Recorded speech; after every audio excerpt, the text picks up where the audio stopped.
Bienvenue dans le 29 avec Antoine Daniel, numéro 13.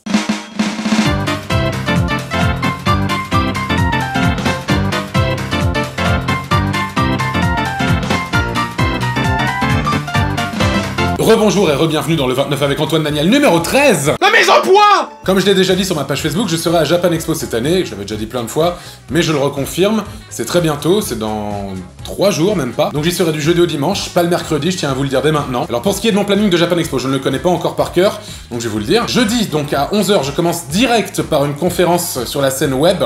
Donc ça durera 1 heure, ça sera des questions-réponses, un peu comme ce qu'on est en train de faire dans le 29 parfois.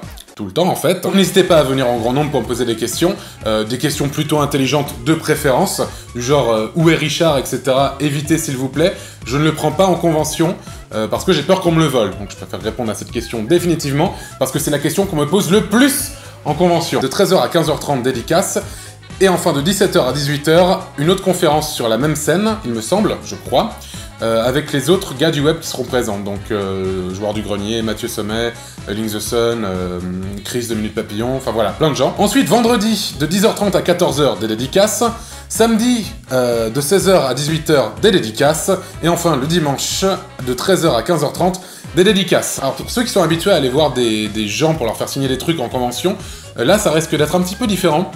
Parce que j'aurais pas un stand fixe comme j'avais dans toutes les autres conventions que j'ai fait. Là, j'aurai un stand dit officiel. C'est-à-dire qu'il faudra que vous preniez un bon pour pouvoir accéder à la dédicace.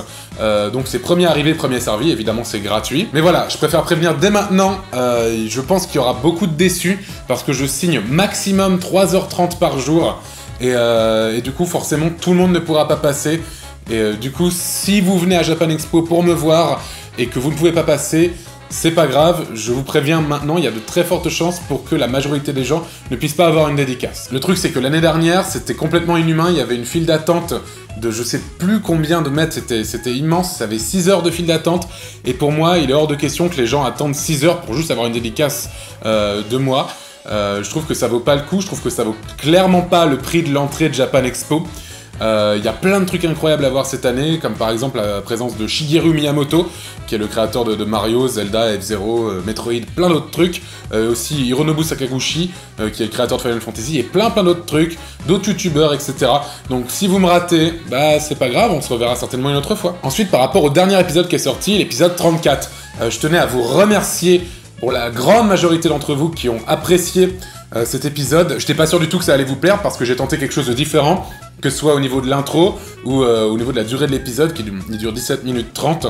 C'est l'épisode normal de What the Cut le plus long. C'est celui que j'ai le plus bossé. C'est pour ça que j'ai pris énormément de retard. J'ai aucun remords sur le fait d'avoir pris énormément de retard là-dessus parce que sinon il aurait pas eu la gueule qu'il a eu.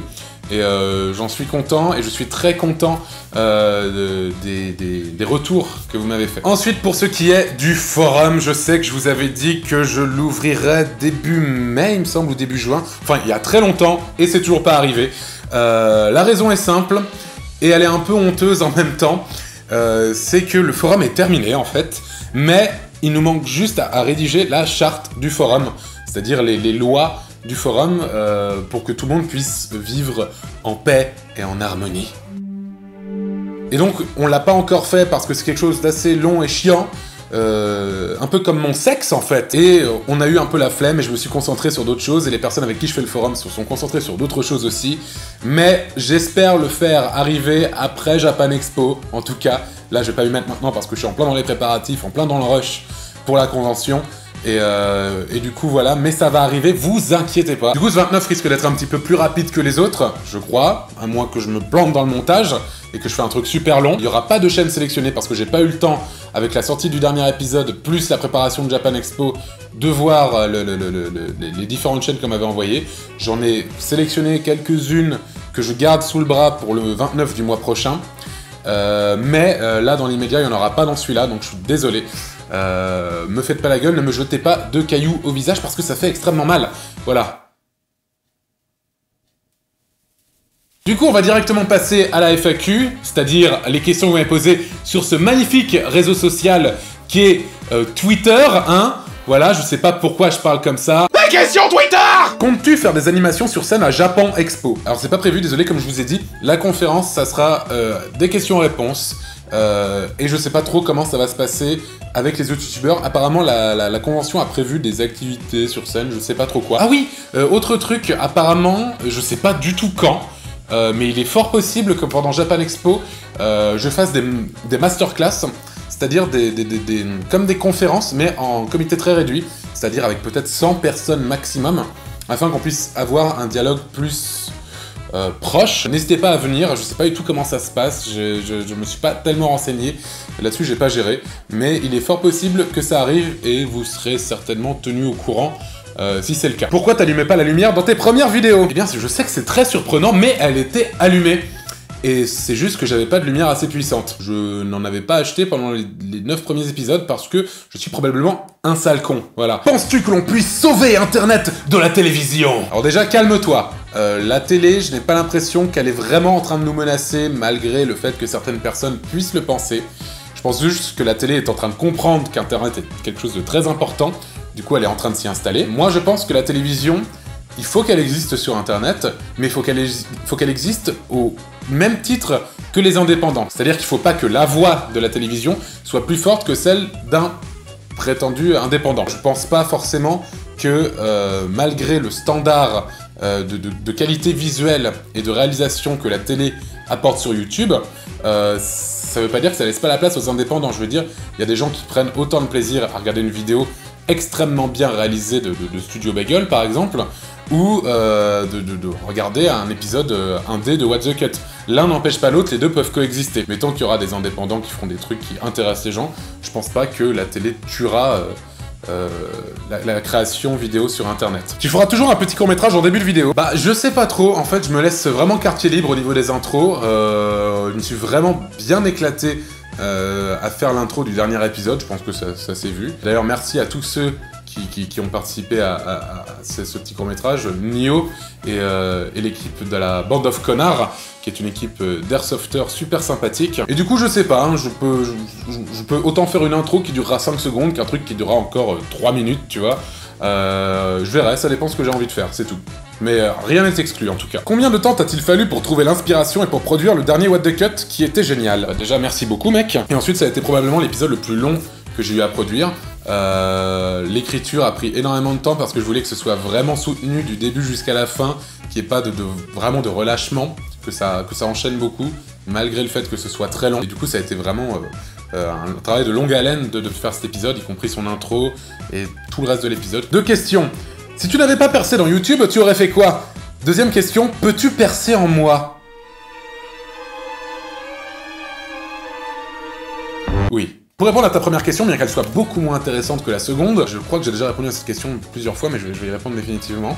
Je pense parce que j'aurais continué dans la musique, je pense que je continue toujours, mais vu que j'ai beaucoup moins de temps, bah voilà. Ou j'aurais certainement fait du montage vidéo. Voilà. Ou j'aurais été dealer de drogue à Chicago. Voilà. Ça, c'est le plus probable. Envisages-tu de participer à davantage de débats type Radio Usul ou Radio Navo? Si oui, dans lesquels? En fait, j'aimerais bien, je refuse énormément les interviews parce que je fais les 29, tout simplement, je l'ai déjà dit, et du coup je réponds aux questions, mais un débat, entre guillemets, ou une discussion, un podcast audio, c'est toujours quelque chose de différent et de plus intéressant.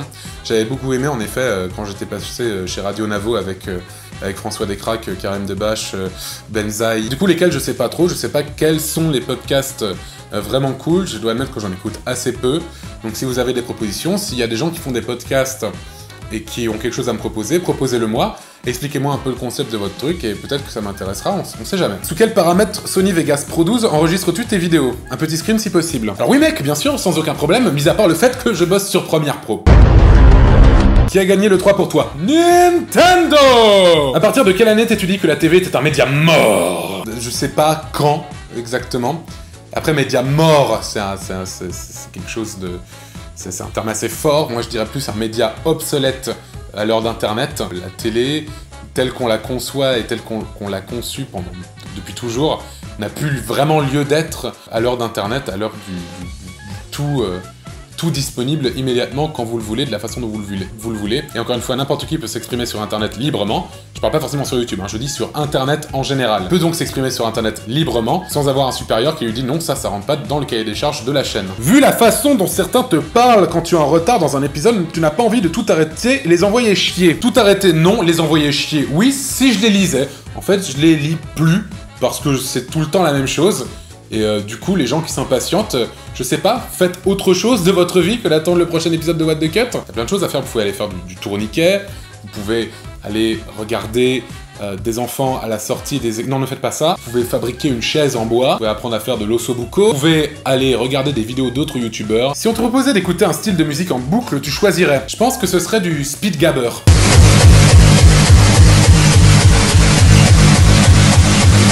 Antoine, pourquoi ne pas faire des vidéos où tu mettrais les trucs beaucoup plus hard dont tu nous avais parlé? Plusieurs raisons, parce que déjà je vais me faire niquer par YouTube si je faisais ça.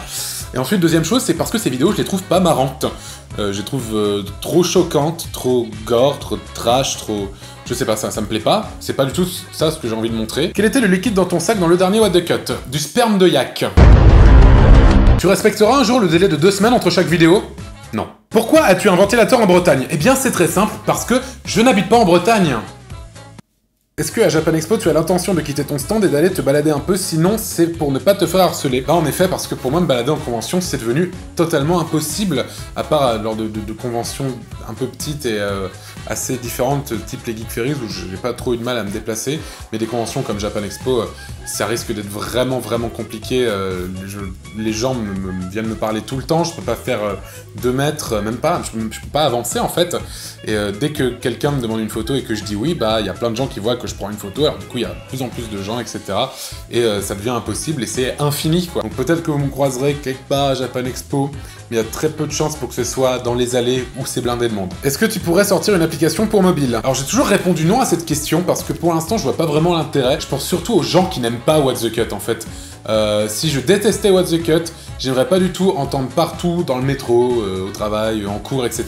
des gars qui ont une soundbox avec accepter une fois au chat, accepter une fois au chat, accepter une fois au chat, accepter une fois au chalet, la Congo Lexicomatisa, la Congo Lexicom. Ça serait putain d'insupportable! Du coup, je vois pas trop l'intérêt de faire une application pour mobile maintenant. Après, je n'exclus pas l'idée. S'il y a des gens qui ont envie de faire quelque chose d'original, après, je vois pas trop quoi, parce que la plupart des applications mobiles des youtubeurs sont souvent des soundbox ou des liens vers leur chaîne YouTube, mais je vois pas trop l'intérêt. Vous pouvez aller sur YouTube depuis votre téléphone, si vous pouvez télécharger une application. Donc du coup, pour l'instant, pas vraiment, mais si quelqu'un a une proposition un peu originale à me faire, qu'il me la fasse et je verrai. As-tu été tenté à n'importe quel moment de réaliser What the Cut en anglais afin de rejoindre un plus grand nombre de gens? Alors What the Cut, non, mais faire des vidéos en anglais un jour, pourquoi pas? Parce que c'est une langue que j'aime bien et toucher le plus de monde possible, ça peut être très intéressant. Peut-être un jour, je ferai un projet en anglais. Est-ce que c'est difficile de te faire de nouveaux amis depuis que tu es connu? Alors ça, c'est une question hyper intéressante et assez perso, mais je vais essayer d'y répondre quand même. Parce que c'est une question que je trouve assez pertinente. En fait, oui et non en même temps. C'est-à-dire que le fait que le What the Cut est une émission qui a une certaine notoriété, les gens viennent plus facilement me parler, alors qu'avant ils s'en battaient les couilles de moi tout simplement. Et du coup les gens viennent me parler, et du coup ça peut me permettre de rencontrer des gens fantastiques, et c'est déjà arrivé. Du coup, c'est une autre façon de se faire des amis. Alors après, en effet, faut faire le tri, voir quels sont les gens qui sont intéressés parce que c'est connu, parce qu'ils aiment What the Cut, ou est-ce qu'ils sont juste bienveillants, quoi, comme de vrais amis, quoi. Du coup, c'est un travail à faire, c'est quelque chose qu'on apprend, et plus j'avance, plus j'arrive à le détecter facilement quand les gens ont de bonnes ou de moins bonnes intentions. Mais en effet, c'est une difficulté à laquelle j'ai pu me heurter certaines fois, en effet. T'es le frère de Benzaï? Fils de pute! Monsieur, s'il vous plaît, arrêtez de me harceler, de vous masturber à ma fenêtre. C'est vraiment très bizarre et très dérangeant. J'appelle la police la prochaine fois, vraiment sérieux. Voilà pour les questions que vous m'avez posées sur Twitter. Pour en revenir une dernière fois à Japan Expo et aux conventions en général, il y a un truc qu'il y a dans pas mal d'autres pays, surtout aux États-Unis, il y a un truc qui s'appelle la VidCon, qui est en fait un festival uniquement basé sur les gens qui créent des vidéos sur internet. Que ce soit des vidéos drôles, des vidéos pas drôles, etc. Il se trouve qu'en France, on n'a pas vraiment de convention comme ça. Et je trouve ça dommage. J'aimerais bien que quelqu'un, un jour, fasse ça.